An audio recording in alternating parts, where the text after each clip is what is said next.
My opponent played one of the most aggressive variations against the Caro I've ever seen in my life. This is round 5 of the Pittsburgh Open in 2025, and I am playing against a young Indian kid, another one who's over 2,000. He has the rating advantage, he has the high ground, he has the white pieces, but I'm going to try to claw my way to win this game and finish with an even score. The time control is game in 80, with a delay of 30 seconds per side, and after the 40th move, we both get an additional 30 minutes. So with that being said, let's hop right in. My opponent played e4, and it is indeed a Caro.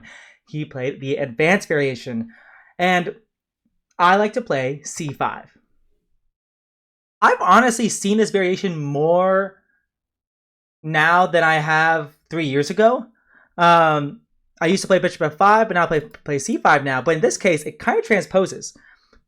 What I mean by that is that after c5, my opponent plays c3, maintaining his pawn structure. Another very common way to play is to take the c5 pawn and then allow black to win it back, but they wasted time. That's another way to play. That's very popular, that I see a lot. But I'm going to play c3, and I always like it when my opponent does this because I have very easy development. I'm going to move my knight out. I'm going to move my bishop out. I'm going to move my other knight out too, just very slowly. And I'm going to maintain a very solid position. But my opponent does something interesting. He plays a bishop e2. You know, you're taught to move your knights out before bishops. But in this case, he's moving his bishop out because he doesn't want to commit either knight yet. White wants to commit this knight to c3 after a pawn trade on d4 happens. And if he went knight f3, well, I have, once again, easy development with bishop g4 or trading first. Whoops. And then playing bishop g4. But he played bishop e2 because he wants to, well, one of the ideas is to potentially push g4. And I don't think I've seen this that often. I think I might have seen this once before. Back in Baltimore, in Charm City back in 2024. But it's been a long time since then. And one thing to note is that I found some of my opponent's games online, and he played the London. But now he's playing e4. And my first thought was, oh my god, he prepped against me. Because I play the tournament in the Czech Republic, and all my games are available online. He knew I was going to play the Caro, and he prepped this variation against me. What am I going to do? And he was blitzing everything out. I'm like, you don't play this variation unless you've studied it. Most likely, he's just a young Indian kid, and has a lot of time to study different openings, and he's changing his repertoire. So he's going to play e4 and d4 and c4 and knight f3. He probably plays everything. But in my head during the game, I'm like, oh my god, he might have just prepped against me. So I trade on d4 to then move my bishop out. That's just the way I play. I might be able to get away with bishop f5, but you really have to be careful with what happens if white takes on c5. In this case, this e5 pawn is hanging, but I still have to be a bit careful here. So I guess I probably could just play bishop f5, but there's some things I might have to worry about. So my rule of thumb is that I trade on d4 and then play bishop f5, so I don't have to worry about any of this pawn tension, and it's usually a very solid way to play. My opponent played knight c3, I play e6, and now he plays g4. That's one other idea behind waiting for the knight, waiting to develop the knight. Because if the knight was on f3, the bishop and the queen would not be guarding this g4 square. But now, so now that he's just able to push the pawn and force my bishop back and threaten to trap the bishop on move 9. And another thing I was thinking about in this position was the similarities and differences of this variation compared to the van der Wiele attack. So the van der Wiele attack is in the advanced variation. After bishop f5, the white can play knight c3, and after e6, play g4 because the knight on c3 guards e4. Because if the knight wasn't on c3, let's say white played a bad move like a3, e6, g4, black could force white to play f3, and white doesn't want to move their pawn to f3. That's just bad. So the knight being on c3 is very important. So, and I've played against the van der Wiele attack back when I played bishop f5 and against all this g4 stuff. And oftentimes, you can reach a position like this, for example, and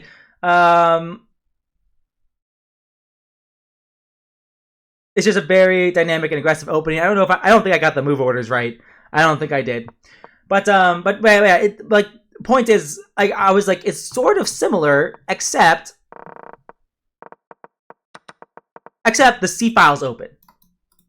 And the bishop is committed to e2, so it might be harder to get the knight to f4 to target my bishop on g6. So I was like, how similar is this? I was like, I think this is an improved version for black of the Van der Waals attack because the c file is already open, so I think that's a good thing.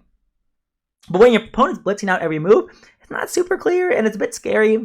I play h6, my opponent plays h5, and I move my bishop back. So I made 1, 2, 3 bishop moves in the first 10 moves.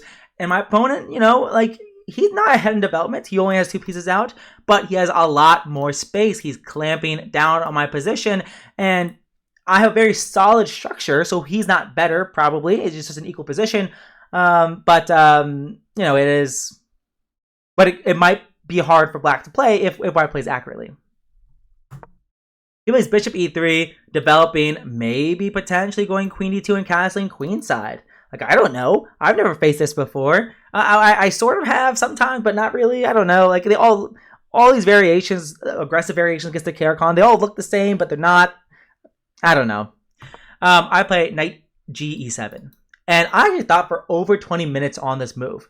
It's a very natural move because if you move bishop to e7, then you can't develop your knight anywhere. And you don't want to commit your bishop all the way to b4 because in general, the dark square bishop for black in the Caro is the most important minor piece. You never want to trade it unless it's for your opponent's dark square bishop. That's just a good rule of thumb. So I definitely don't want to trade my bishop for his knight. But if I have to go to my knight, after I go move my knight to e7, like, well, where is this knight even going? And that's what I thought for so long about. I came up with an awesome plan that unravels. It comes to fruition. And I just felt big brain after this move, after knight g e7, because he continues pushing another pawn. I mean, he's made so many pawn moves. He's made 1, 2, 3, 4, 5, 6, 7 pawn moves in the first 12 moves. It's actually insane. And I move my knight to c8. And my idea is I'm going to clamp on the c4 square. And if he ever trades, if he ever plays bishop d3 and we trade, I'm going to have a really nice outpost on the square. So he plays f4, pushing yet another pawn because he wants to put his knight behind the f pawn and potentially break through with f5 or g5 at some point whenever he's ready. I play knight b6, he plays rook c8, and now I play bishop e7, and he plays knight f3. And my idea was to go knight a5, like I said earlier, to clamp down on the c4 square, put a knight there, it attacks the bishop, it attacks b2 pawn, and I'm going to move my rook to c8 as well. And my idea is that if he wants to move his knight again to defend the c4 square, that's okay. I'm going to reinforce it. And if he goes bishop e5 check, I'm not going to move my knight back. I'm going to move my king. And I was like, yes, this rook 8, the h rook is stuck in the corner. Yes, that's the case. But it's not that bad. The position is so closed. And eventually, long term, I'm going to try to move my bishop out somewhere, go king g8, king h7, and I'm going to move my rook out eventually. Or if he's still going to attack me on the king side, maybe I leave my king on f8, and maybe my rook goes on the open g file. Like maybe I'm going to play g6 and take on h5 and go rook g8 and go and build my rook that way. So that was my big brain idea. I had a national master analyze this game, and he said, why did you just not go a6 first and then knight a5? You would have gotten the same exact thing, but now your king wouldn't be stuck on f8. Which I was like, but I don't need to go a6. But it turned out a6 would have been really, really good because, spoiler alert, my king is really bad. It's really bad on f8. It is not good at all. So this whole thing erupts. So I'm playing for the c4. I'm playing for the light squares. You know, he has so many pawns on the dark squares that leaves his light squares a bit vulnerable. So in an ideal world, you know, let's say he castles. I go knight c4. He takes. I take. He takes. I takes. Bam! Light squared clamp in this position. And life is looking pretty good. That would be ideal. Yeah, he goes bishop b5. After king f8, he goes knight a4, offering a trade of rooks, and more importantly, controlling the c4 square. And I just decide to plant a knight on the c4 square, attack the bishop, attack the pawn, and he trades, and he trades. This was absolutely an opening success in my book. White came out super aggressive, throwing the entire kitchen sink. He's throwing everything at black. But all I did was turtle mode, trade pieces, and bam, now I'm in endgame. But imagine the same position, but I could castle, and there was a pawn on a6. So it definitely, most likely, would have been a lot better. Sorry, my girlfriend's cat is here. What do you... It would have been a lot better. But we still reached this endgame, and it's definitely pretty pleasant for me, at the very least. My opponent played knight c3. I play queen b6, and this may not have been good. The reason why I played queen b6 is because I'm attacking b7, and I want to go queen c6 to guard this d5 pawn push. The thing is, though, I could have just gone bishop d3 and called it a day. And yes, he can still go king f2 and bring his rook out that way. But the bishop on d3, it just looks good there. It's guarded really well by the pawn. And, like, I have no complaints in this position. The one idea white has that could legitimately ruin my day is if he goes d5. Like, if I just play a lazy move and he goes d5, if he gets d5 in successfully, and let's say I take and he takes, like, this knight can be really annoying on this square. I mean, maybe it's okay in this specific position, because I have bishop e4, and that's just a fork. Although I guess he could take with check, and then castle, which is kind of funny. But this position is definitely still not worse for me at all. Actually, it's a little bit scary for him because I have such good control of the h1 square. But maybe it's okay for white. But yeah, but I do have to be careful with this d5 idea. Because, like, when you think about it, what is your opponent going to do? Like, what are their pawn breaks? What are their pawn breaks in every position? And d5 is really the main one. G5 could also be one, but I wasn't too worried about that because if he ever did do something like that, then my bishop can live on the f5 square now since there's no pawn on g4 and my rook has the open h file. So I was never worried about him pushing on g5 or on f5. So really the main thing I was focused on was d5. That was really the main thing. So I play knight c3, I play queen b6, and I play queen c6, attacking the rook, and he simply castles. And I decide to play bishop d3 now, attacking the rook. And I thought that if he went to rook f2, I was just straight up winning the game on the spot. And, you know, my heart, like, after being on the back foot in the opening a bit, or at least being scared in the opening because my opponent was playing instantly and playing very aggressive moves, I was, you know, suddenly I have the initiative because I move my other bishop out attacking his rook. And it's like, oh my gosh, like, I'm going to win this game. I'm going to win this game because I calculated that, well, firstly, if he goes rook h2, I can go queen f3, giving him my bishop because I win it back immediately with queen g3 check. So I'm like, okay, that means he can only go rook g2, but now I'm going to go queen f3. And all of my pieces, my rook isn't even in the game, but my bishops are coming in. And I was like, oh my gosh, how is he possibly going to defend this position? And then he played bishop f2. And I was like, oh man, I'm dumb. Because like, there is no other option for him. Like, there really isn't. Like, what? there is no other move. I guess I thought he maybe would play knight d2. Yeah, actually, knight d2 looks perfectly reasonable. I could consider bishop e1. Because if queen takes, then queen takes the bishop. And but maybe not. I guess he could go queen c1, I suppose. Oh, but then I take this bishop. Or take this knight, I mean. So, yeah, I don't know. But he just played bishop f2. And I'm like, oh shoot, I messed this up.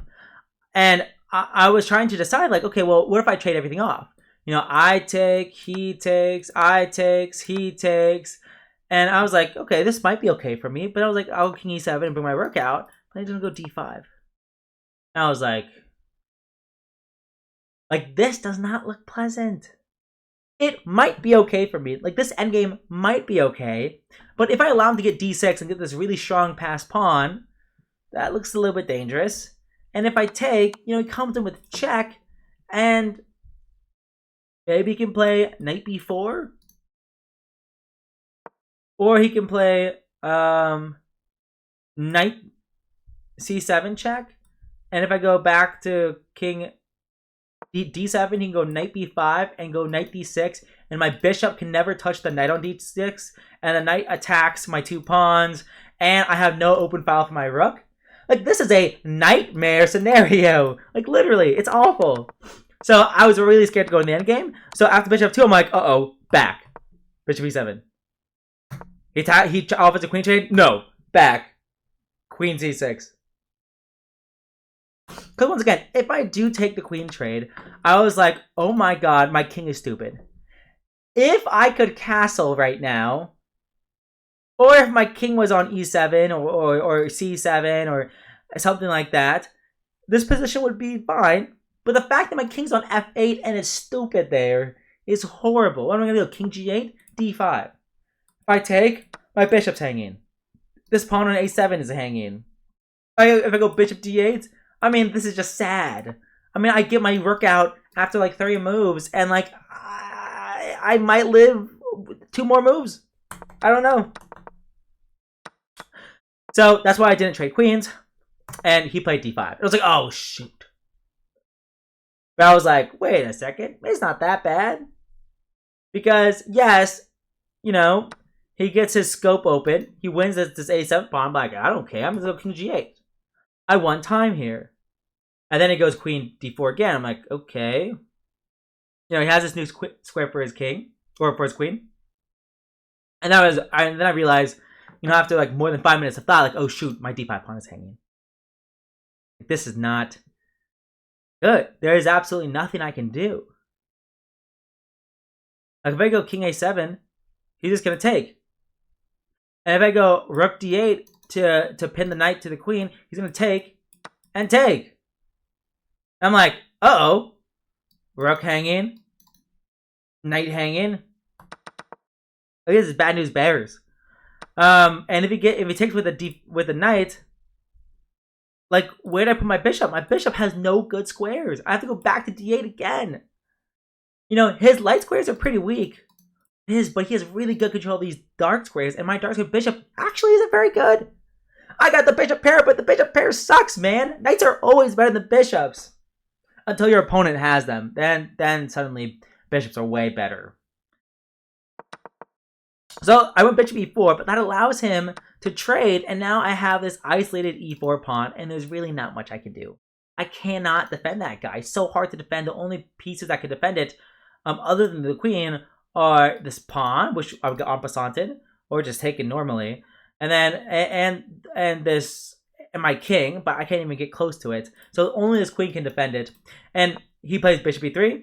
I play king a7. h7, finally getting my rook out, but now he attacks my c4 pawn, and it's impossible for me to defend. Like, I have to defend so much here, but I can't defend anything because after b5 he plays a4. He's undermining my defense of the pawn, and now I play rook d8, attacking the queen. He has to move, except he doesn't, because he just takes on b5, counter-attacking my queen. So if I take, he takes, and if I go here, He could honestly just push. And I can't stop him from promoting. It's absolutely tragic. So, after he takes on b5, I take on b5, but now he takes on e4 with check. He deflected my queen away from the defense of the e4 pawn. And dog, I'm just down a pawn, but I'm also just down 2 pawns. And I'm like, oh my gosh, I just got absolutely destroyed in this game by a 10-year-old Indian kid again. It just keeps happening, man. So I had to keep queens on. I gotta fight. He moves his queen, I move my queen. He moves his rook, I move my queen. And I'm just gonna keep tickling his position. I'm gonna keep maneuvering around. I'm not gonna trade queens at all costs. At all costs, I'm never gonna trade queens. My best hope is if he tries to win one of my pawns here and trades off this pawn, or if I can just straight up just win this b2 pawn, then I will be winning. Or I won't be winning, but I can draw this endgame. So my only hope is to create checkmating attacks to distract his pieces, and or to win the b pawn and hold the 3-on-4. That's my only course of action. So he goes king b2. I send my queen back. He blocks. I move my queen towards the open file here, and he goes check, and I take it, but he takes it, and that trade was awful. Like when I saw rook c8, I was like, no freaking way, because it's a very bad move because the queens are still on, but more importantly, I go queen b7 check again and win the b pawn. I'm like, oh my gosh, I just survived. I survived. Like I'm in the pawn down endgame with queens on the board and all the pawns on the same side. This is a dream. I could do this. And where he moves his queen, I move my queen to attack his bishop. Both the bishops hanging. If he takes, of course, I have infinite checks with my queen. So he doesn't take. I move my queen back. I got some check ideas. He goes g5. If he gets really lazy and move my queen and let his move my queen a5, for example, I could go queen h1. And if he goes back, hello, this is checkmate. So that's if he gets really lazy. Like, he's never going to be that lazy. Probably. But I move my queen to back rank. You know, I got some more check ideas. He plays g5. I take. And now he has this isolated pawn. And now I play queen h1. Potentially coming into e4. If he pushes to g6, I still have bishop h4 check. And I go to e4. I take the pawn on e5. And like, he played queen e2, self-pinning himself. Like, he's pinning himself after queen e4, and he cannot defend the pawn, which is absolutely crazy, because if he goes queen b5, then he loses the bishop and loses the game. So I end up winning both my pawns back, and we play a few more moves, and here he offers a draw, and I accept it. He told me after the game that if I didn't accept the draw and played king h7, he would have forced the draw with g6. After takes. He was like, I'm just gonna draw this endgame because this is a drawn endgame. And I was like, man, I could have not accepted the draw and forced him to prove that this endgame is a draw, which it definitely is. Like, maybe after king here. Oh yeah, there's nothing I can do. I can't force him off this square. Okay. Well, tomato. So, anyways, that was my last round in Pittsburgh. It was pretty crazy. I ended the tournament with 2 points out of 5, so I had 2 losses. Both my losses were to 1900s, and 1 win was against a 2000, and 2 draws were against people rated over 2000. So I ended up gaining 3 rating points from this tournament. And overall, I think I showed my very best chess and my very worst chess. So this game is tough. I'm gonna hit the game review, and I'm gonna see you guys in the next one. Peace.